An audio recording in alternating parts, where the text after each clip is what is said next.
what you have to compromise on. If your compromise is, okay, I only want to store my information for 5 years, which probably you do because I have pictures on my phone that I never look at. So if they die after 5 years, I won't care. So yeah, this is just a summary of the switching. So basically, you can have switching by field or by current. The current densities, I think nowadays are about 10 to the 6 amperes per square centimeter. This is also a really weird unit. I'm not sure if we, do you know who invented this?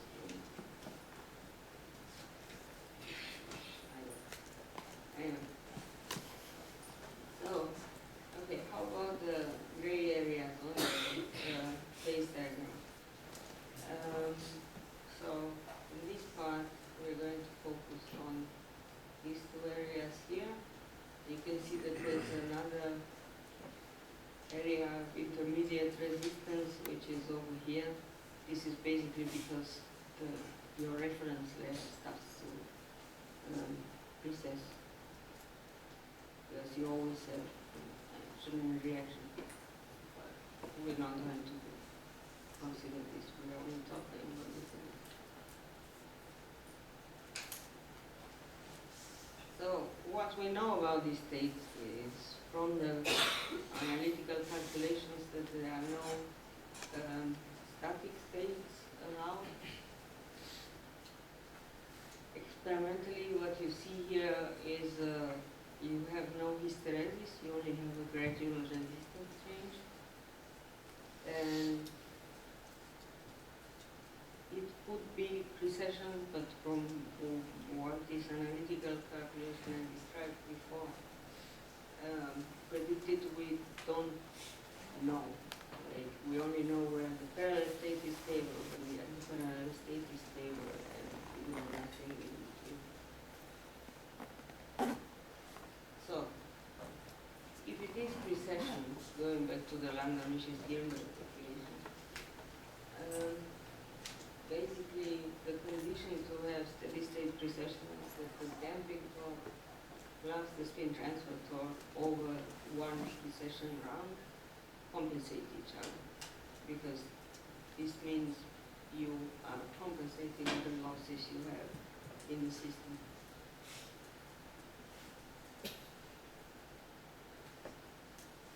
So, in the first experiment that actually proved spin transfer precession, what they saw was that as you increase the applied current, so you start somewhere over here. And what you get is a constant frequency versus the applied current, because this is simply, so you have a nanomagnet in reality. So you have thermally excited precession around the stable state. So until you reach a critical current, which is over here, nothing really happens. The spin torque is too weak to actually drive the precession or compensate anything. So you have this constant frequency versus current, and then once you reach this critical current, then you suddenly have a drop in the precession frequency that you measure, and this is going to also exhibit redshift as you increase the current. And this is because these samples were in-plane magnetized, and you have to imagine that the current, so the conditions for having steady state precession is that the damping torque and the spin transfer torque, or so the field and the current basically favor opposite states. So increase the current, the current is going to, let's say you start in a parallel state. Right? So the field is what sets the state. So when you have thermally driven precession, we are just doing thermally excited FMR around the equilibrium state.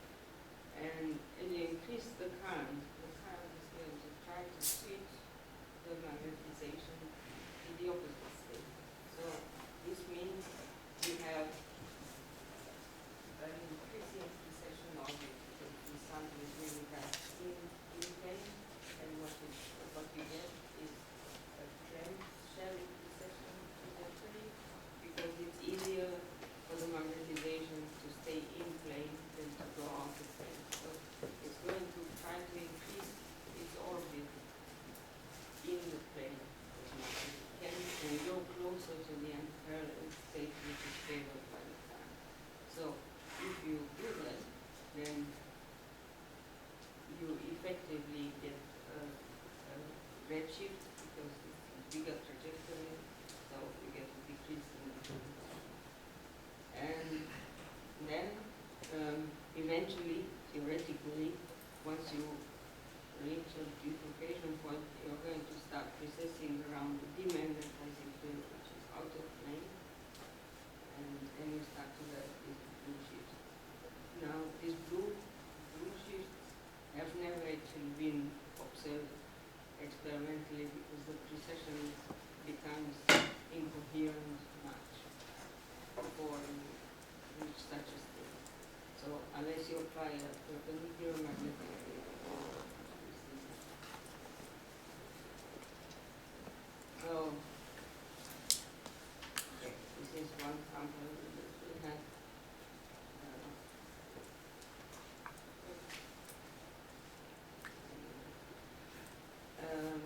To measure precession, and this was actually a tunnel junction.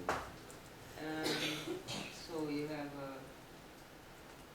free layer over here, and then you have a sub, which is exchange bias, and this is effectively your entire electrical circuit which you use to measure this.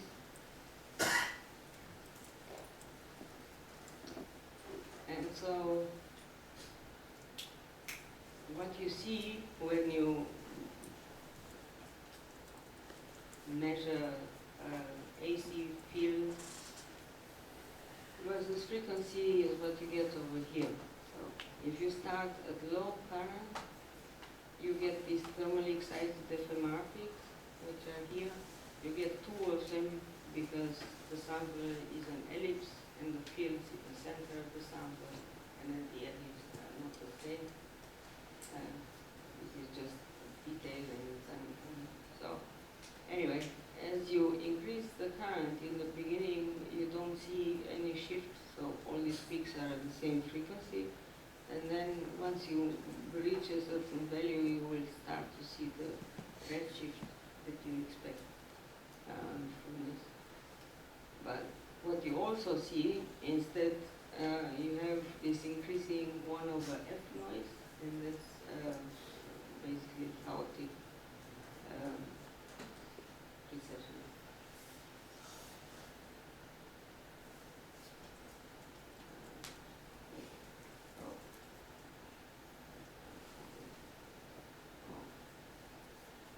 Yeah. The peak is also increasing with the applied current, which is also a sign of chaotic dynamics.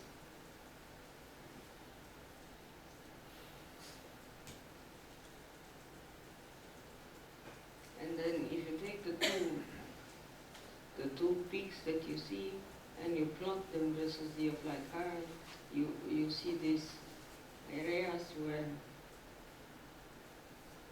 you have no shift, and then you start to see the red shifted, which is what you expect from this calculation. And of course, you don't see this area because, as I said, you cannot see it with in-plane transcript. Now, one of the problems we had with publishing this data was that one of the referees kept saying, this is only thermally excited precession, you're not actually measuring any spin transfer effect. So the way to prove that is basically to plot the output power versus the current square, because the heating in your sampler will depend on the current square, right? It will heat it. And as you can see, the power increases much faster than the square of the current. So this is really spin transfer driven precession, not anything thermal.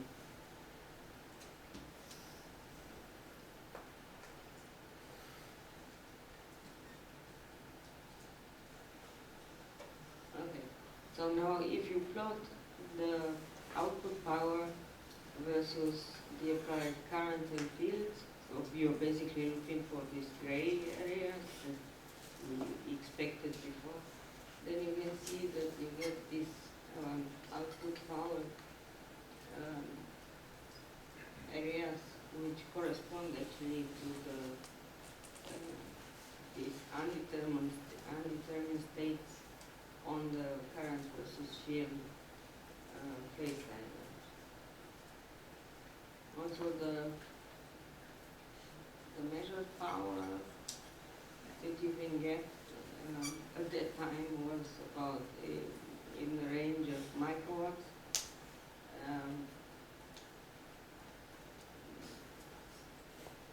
This is somewhat lower. What you measure is actually lower than the output power of your device, and this is due to capacitance effects because you have one current line, another current line, and these are microns wide on top of your sampler, and then you have capacitance effects in your circuit when you try to use them. But I mean, the main point is that you get microwatts power, which are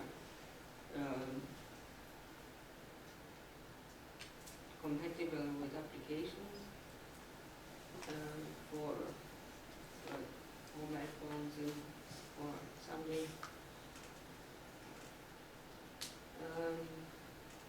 Another important thing for applications is that you can actually tune your frequency with the applied current. So usually mobile phones have an LC circuit that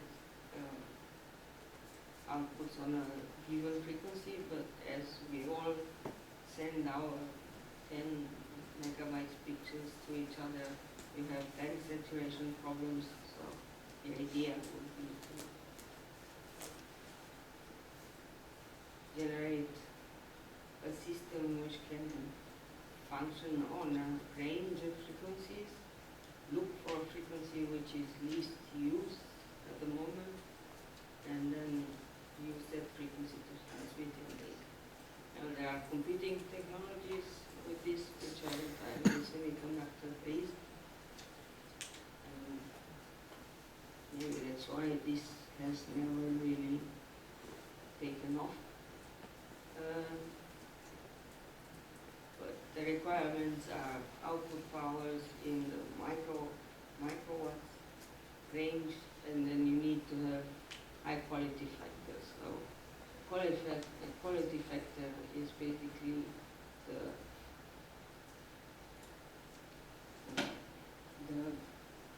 frequency of your signal divided by the line. So you basically need very narrow line. Yeah. So, oops.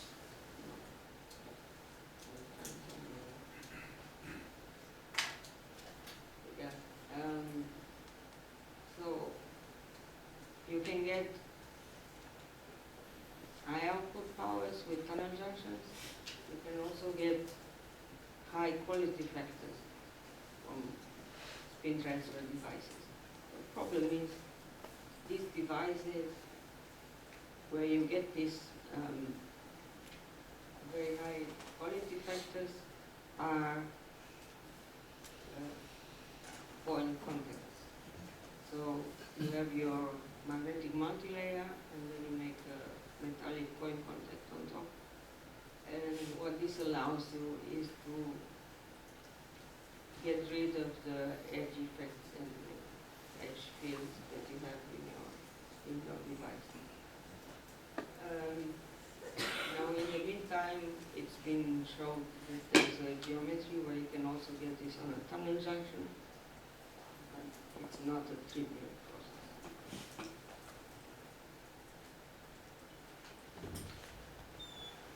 So one way of reducing or improving the output power these devices would be to go to a perpendicular geometry, because in an in-plane device you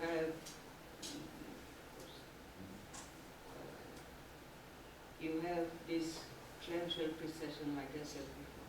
So this means that even if you have a tunnel junction and your TMR is 100%, what you're actually measuring is only a percentage of your TMR, because the magnetization is not going between parallel and anti-parallel state. It's only going between some angle, low angle out of plane, and some larger angle in plane. So this doesn't help. If you go to both layers out of plane, you measure nothing, because basically there you have a circular precession around the perpendicular direction. So this means that the relative angle between the two magnetic layers, and therefore your signal, is not changing. So if you would go to such a device, you have the probability to actually switch between fully parallel and anti-parallel. So,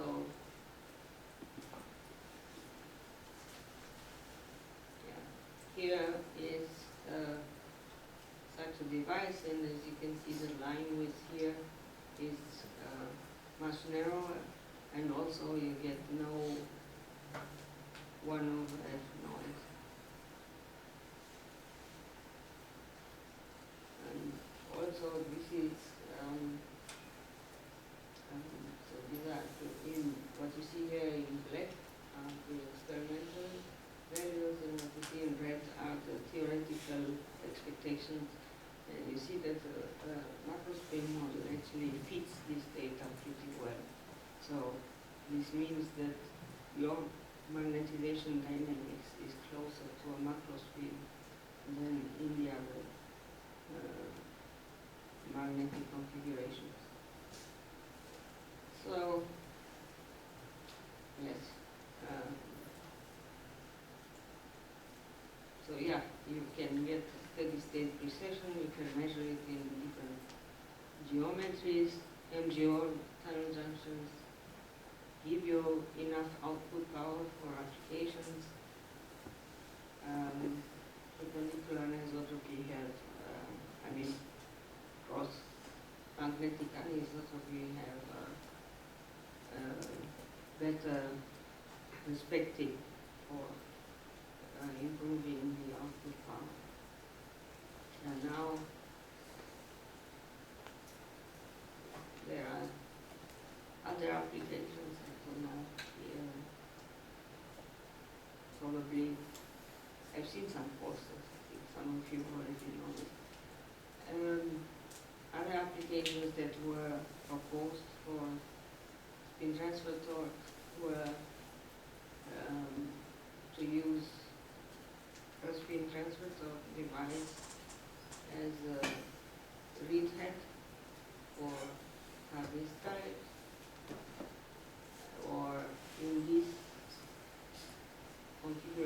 where the transition is reversible, to use it as a negative resistor.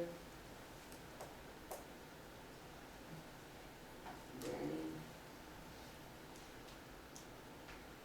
yeah, spin line. So if you set the current and the field in this reversible area, in the hysteretic area, and you sit somewhere in the middle, you basically have a 50-50% chance of ending up in one state or the other. So you can use this as a magnetic random number generator. And I just seen a poster on this.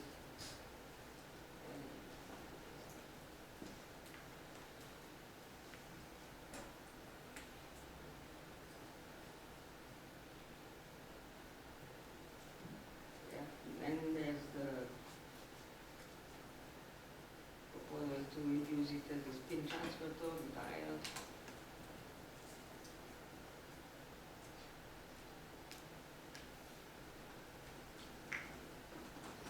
And then I'm just going to mention this. There are other configurations which have been extensively studied.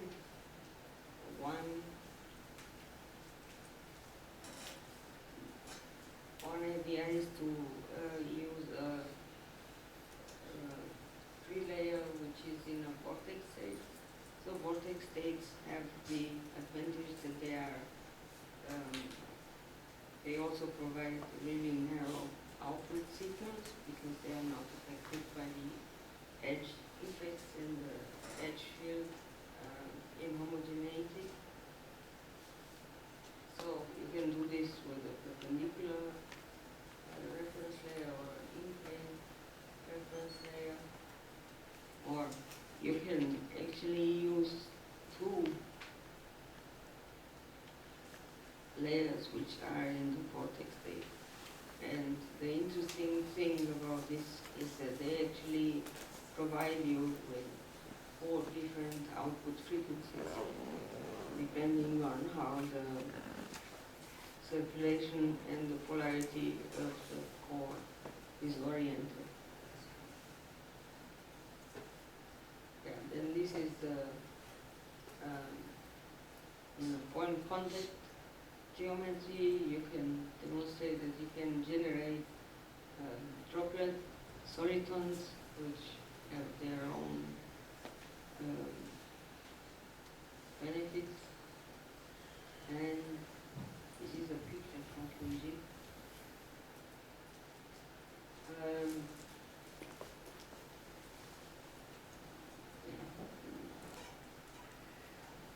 I have told you before that once you get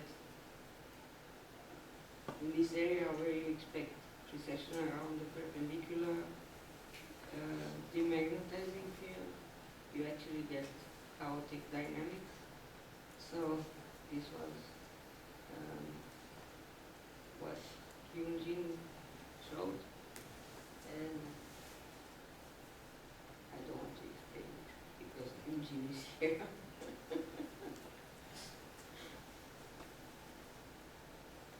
So yes, this will. Thank you.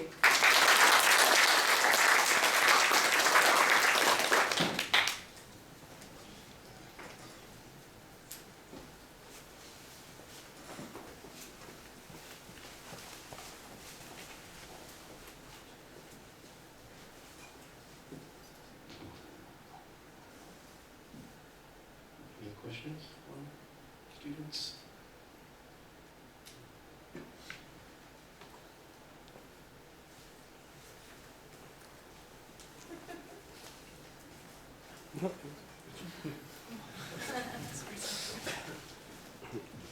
Thank you for the talk.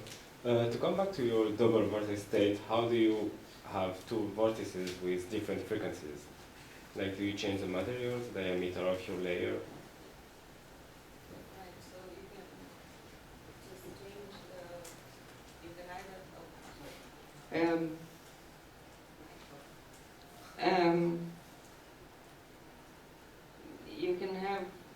thicknesses. In this case, we have different thicknesses. But you can also use different materials if you want. Depends on your sputtering system. Thank you. Thank you, Alina. It's good to see you. I'm Prem here. So, if you want to reduce the line width of the oscillations, I mean, how does one go about? Suppose you want to reduce the line width. What is the best technique to do that? So I think the best way to go is in this perpendicular magnetic configuration, because you have less influence from the applied field and you do see narrower line widths and you see no 1/over noise. So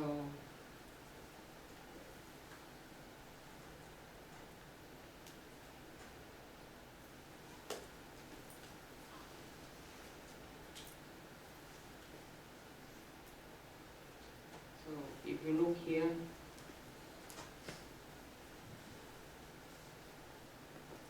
there's absolutely no 1/over none. So this means less incoherent dynamics. So I think that's the best way to go. Also, it gives you a higher output power.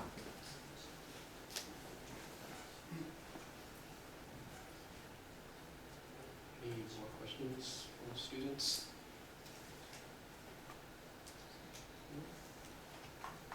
So let's thank Alina again.